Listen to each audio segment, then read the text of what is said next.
नमस्कार, मैं हूं अजय प्रकाश और आप देख रहे हैं जनज्वार। इन दिनों कोयला की कमी को लेकर लगातार देश भर में न सिर्फ आशंका है बल्कि ऐसा लग रहा है कि अगले 2-3 दिन बाद देश में अंधेरा छा जाए। सरकारों का एक जवाब है, अखबारों का एक कहना है, आशंकाओं का एक दूसरा बाजार है, विपक्ष कुछ और कह रहा है। सही जानकारी का लगातार अभाव। सरकार पर भरोसा इसलिए नहीं है क्योंकि पिछले दिनों जब कोरोना हावी था इस देश में, चरम पर था, तब भी हमारे स्वास्थ्य मंत्री कहा करते थे कि ऑक्सीजन की कोई कमी नहीं। तो आशंका इसलिए और गहरा जाती है, कहीं ऐसी ही स्थिति कोयले के मामले में भी तो नहीं। आइए इस जानकारी को मुकम्मल करने के लिए, अपनी जानकारी को दुरुस्त करने के लिए हम आप मिलते हैं सुदीप श्रीवास्तव से। हमारे साथ इस वक्त बातचीत के लिए सुदीप श्रीवास्तव हैं। वह पेशे से अधिवक्ता हैं और वह कोयला और खनन के क्षेत्र में पिछले 2 दशकों से काम कर रहे हैं। तो हम उनसे समझेंगे कि असल में संकट क्या है। सर, आपका स्वागत है जनज्वार में। नमस्कार अजय जी। सबसे पहले वही सवाल जो हम सबका है कि असल में क्या वाकई 4 दिनों बाद कोयला इस देश में खत्म हो जाएगा और बिजली उत्पादन बंद हो जाएगा, देश में अंधेरा छा जाएगा?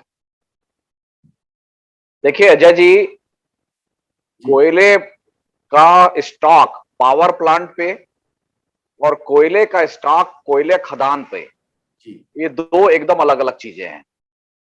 कोयला पावर प्लांट के स्टॉक के जो रिकॉर्ड आ रहे हैं वो डेफिनेटली दिखा रहे हैं कि कहीं पर 2 दिन, कहीं पर 5 दिन, कहीं पर 8 दिन, कहीं पर 12 दिन का कोयला है। लेकिन उसके साथ साथ लगातार पिछले 2 दिन पहले जब प्रहलाद जोशी जी ने क्लियर किया, कोल मंत्री ने, उसके पहले तक कोल मंत्रालय या कोयल इंडिया का कोई बयान नहीं आता था कि कोयले का स्टॉक खदानों पर कितना है, और अगर खदानों पर स्टॉक है तो ये पावर प्लांट पे क्यों नहीं पहुंचा, ये एक बहुत बड़ा सवाल है। जहां तक दूसरा हिस्सा है कि क्या अंधेरा छा जाएगा, तो मैं बिल्कुल आपको क्लियर कर देना चाहता हूं, ऐसी कोई स्थिति नहीं है अंधेरा छाने वाली। और मेरा बल्कि ये आरोप है कि ये एक क्राइसिस का हौवा खड़ा करके बहुत सारे जो कोल से संबंधित ऐसे निर्णय जो निजी कंपनियों के हित में लिए जाने हैं, उनका माहौल तैयार किया जा रहा है। पहले तो हम ये बता दूं मैं आपको कि कोयले की कमी क्यों नहीं है। प्रहलाद जोशी जी ने 2 दिन पहले ये क्लियर किया कि कोल इंडिया और खदानों में 43 मिलियन टन का स्टॉक है जो 24 दिन की बिजली पैदा करने के लिए पर्याप्त है। साथ ही साथ लगातार प्रोडक्शन होता रहेगा। पिछले 6 महीने में अप्रैल से सितंबर 2019 के आंकड़े के हिसाब से भी अगर आप जाएं, जो कि कोरोना का साल नहीं था, उसको भी अगर तुलना करें तो जो बिजली की डिमांड इस साल बढ़ी है उसके मुकाबले में कोयले का उत्पादन भी बढ़ा है। तो फिर ये क्यों कहा जा रहा है कि अंधेरा छा जाएगा, और ये खबरें लगातार पावर मिनिस्ट्री के हवाले से क्यों जारी की गई, और बाद में 9 अक्टूबर को जो सरकार की तरफ से बयान जारी किया गया पीआईबी में, उसमें 4 कारण दिए गए हैं। एक कारण है सितंबर में झारखंड, छत्तीसगढ़, उड़ीसा जहां कोयला पैदा होता है वहां भारी मात्रा में बरसात हुई जी। इसके कारण कोयले की निकासी में प्रॉब्लम गया और कोयला पावर प्लांट में नहीं पहुंचा जी। तो अब मैं ये कहता हूं कि सितंबर में होने वाली बारिश कोई पहली बार नहीं हुई है, पहले भी ऐसा हो चुका है। और इसको देखते हुए पावर प्लांट वाले जो मैनेजमेंट है वो जून जुलाई से ही अपना स्टॉक दुरुस्त रखने लगते हैं, जिससे कि कहीं अगर बारिश के कारण कोयले की आपूर्ति में बाधा पड़ी तो उनके पास उतना स्टॉक रहे।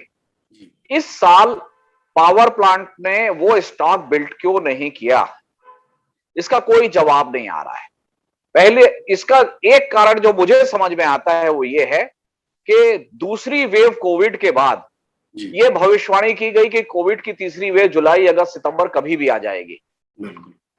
उस कारण शायद पावर प्लांट और ऊर्जा मंत्रालय ने यह आकलन करने में गलती की कि बिजली की क्या डिमांड होगी। उन्होंने सोचा कि सामान्य से कम रहेगी और उसी हिसाब से स्टॉक रखा। तीसरी लहर आई नहीं और बिजली की डिमांड सामान्य और समान से कुछ अधिक हो गई, तो अब वो अचानक परेशान हुए कि कोयला नहीं है। दूसरा कारण है कि जो स्टेट सेक्टर के जनरेटिंग कंपनी हैं जो बिहार का, उत्तर प्रदेश का, महाराष्ट्र का, तमिलनाडु का, ये बहुत समय से कोल इंडिया को पैसा पटाने में समर्थ नहीं होते हैं और कोयले की उधारी लगातार बनी रहती है। पिछले 7 साल में उदय योजना कर लीजिए, चाहे कोई भी योजना कर लीजिए, कोई भी सही बुनियादी सुधार मोदी सरकार के हाथ से नहीं हुआ है कोयले के क्षेत्र में या ऊर्जा के क्षेत्र में। और आज भी जो स्टेट पावर जनरेशन कंपनी है, डिस्कॉम है, वो पेमेंट इश्यूज के लिए परेशान है। तो कोल इंडिया या कोई भी कोयला उत्पादक कंपनी जो करती है, उसने किया कि वो उसने आर्म टेस्टिंग की कि अगर आप पैसा नहीं देंगे तो हम कोयला नहीं भेज रहे हैं। कोई भी कंपनी करेगी जी, उन्होंने भी किया। तीसरी चीज ये हुई है कि जो कुछ पावर प्लांट विदेश से कोयला आयातित करते थे, उनको अचानक ये लगा कि विदेश से अब महंगा पड़ेगा, तो वो सोर्स शिफ्ट करना चाहते हैं। तो अचानक आपने नोटिस दिया नहीं कि हमको आने वाले समय में कोयले की जरूरत डोमेस्टिक होने वाली है, आप अचानक शिफ्ट करना चाहते हैं। और इसको भी समझ लीजिए कि एक सीमा से अधिक उत्पादन खदान में करके स्टोर नहीं किया जा सकता। कोयले में आग लग जाती है और अगर आग लग गई तो फिर उसका नुकसान होता है। तो आप जितना वहां स्टोर करने की क्षमता है उतना ही स्टोर करेंगे। तो ये सारे प्लानिंग और लॉजिस्टिक के इशू हैं। कोयला उत्पादन में ऐसी कमी नहीं हो गई है कि आपका देश पे अंधेरा तो सुजीत जी, अगर आप बज में आ रही है हाँ, कि कोयले के उत्पादन में कमी नहीं है, स्टॉक है, प्लांट तक नहीं पहुंच पा रहा है। दूसरी समस्या ये है कि राज्य सरकारों ने कोल इंडिया या जो भी कंपनियां हैं उनको पेमेंट नहीं दिया है। तीसरा संकट ये है कि जो बाहर से देश से कोयला मंगाती थी कंपनियां, उन्होंने एकाएक अपना आवश्यकता भारत पर जता दी है, भारतीय कोल। तो ये सब कुछ तो अराजकता जैसा माहौल, मतलब कमी से ज्यादा अराजकता है, एक सरकार के नियंत्रण और प्रबंधन का सवाल है। जी बिल्कुल बिल्कुल, ये सही कह रहे हैं आप। और इसका एक दूसरा पहलू भी है।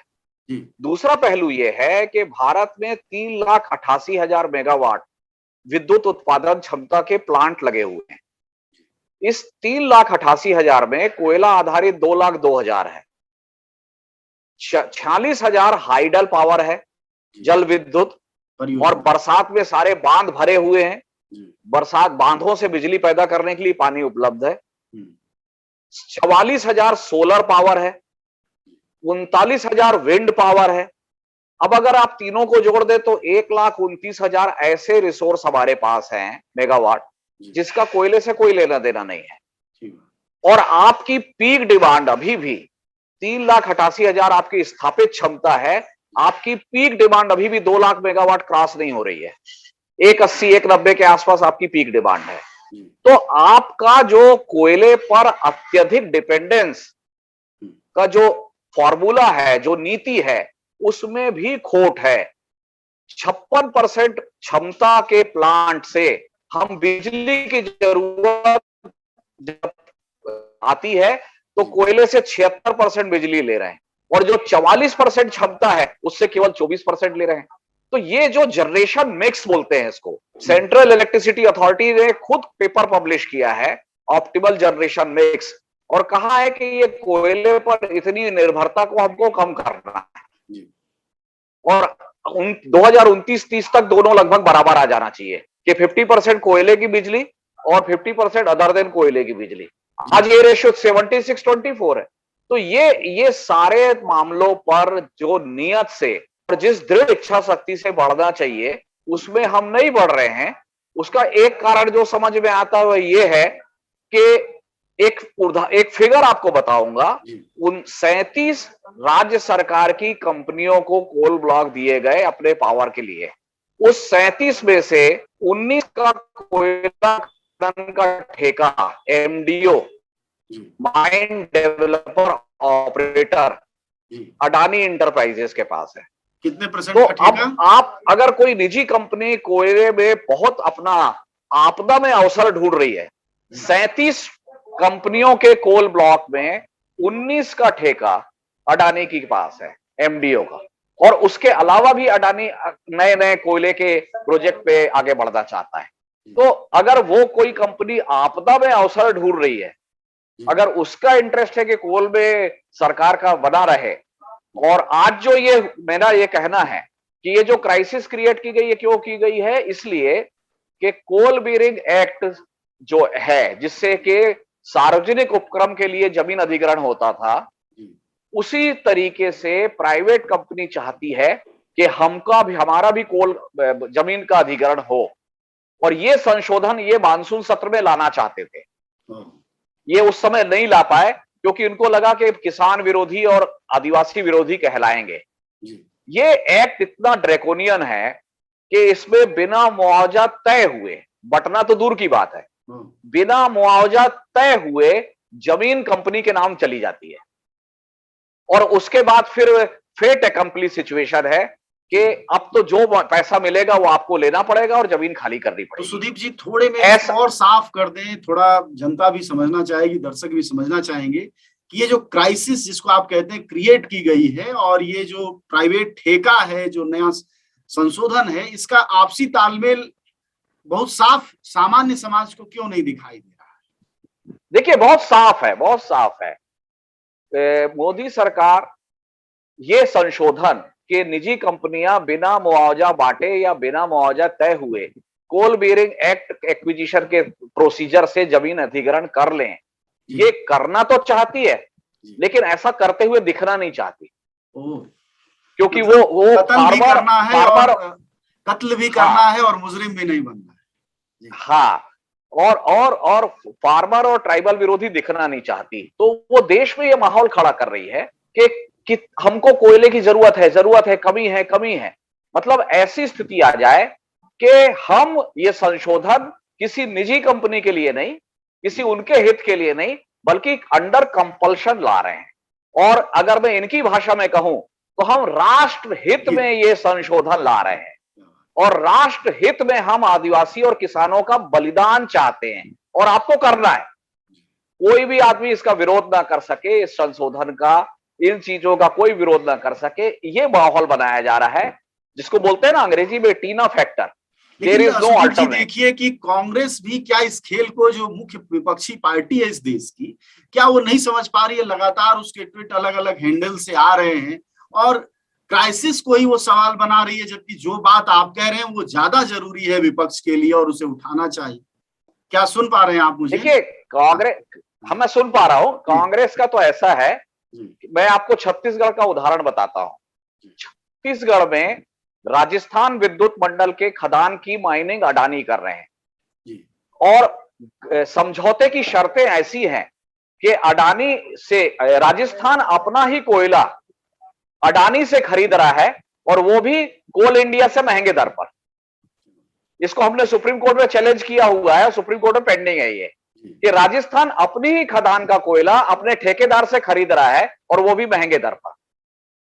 छत्तीसगढ़ में जहां पर हसदेव इलाके में ये पदयात्रा हो रही है, बहुत दिन से सोशल मीडिया में आ रहा है, ये इस पूरे इलाके को उजाड़ कर अडानी जमीन अधिग्रहण करना चाहते हैं, कोल बीयरिंग एक्ट से करना चाहते हैं। और छत्तीसगढ़ की सरकार, कांग्रेस की सरकार, जबकि राहुल गांधी और भूपेश बघेल प्रॉमिस करके गए थे कि हम इस तरीके के लूट के समर्थन में नहीं है और इस तरीके का न्याय नहीं होने देंगे, उसके बाद भी छत्तीसगढ़ की सरकार अडानी के पक्ष में खड़ी है।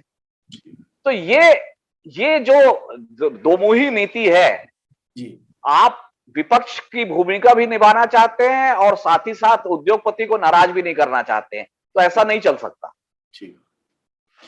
चलिए सुदीप जी, बातचीत के लिए बहुत शुक्रिया आपका, और बहुत वाजिब जानकारियां दी हैं हमारे साथ। सुदीप श्रीवास्तव थे बातचीत के लिए। जैसा कि हमने शुरू में ही कहा कि वह अधिवक्ता हैं और कोल और खनन, मतलब कोयला और खनन मामलों के जानकार हैं। आप सबको कई नई बातें पता चली होंगी।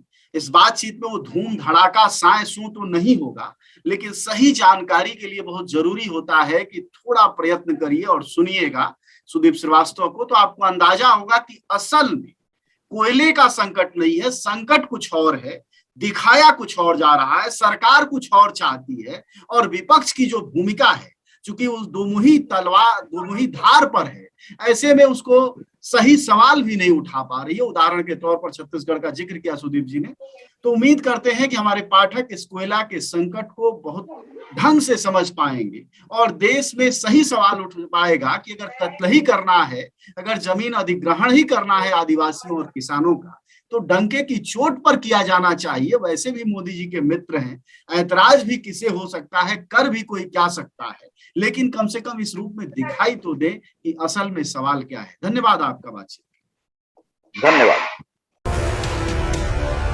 न गोदी मीडिया न विरोधी मीडिया, न इसकी मीडिया न उसकी मीडिया, हम हैं जनता की मीडिया जनज्वार। जनज्वार की हर खबर को जन जन तक पहुंचाने के लिए फेसबुक पेज को फॉलो करें, शेयर करें।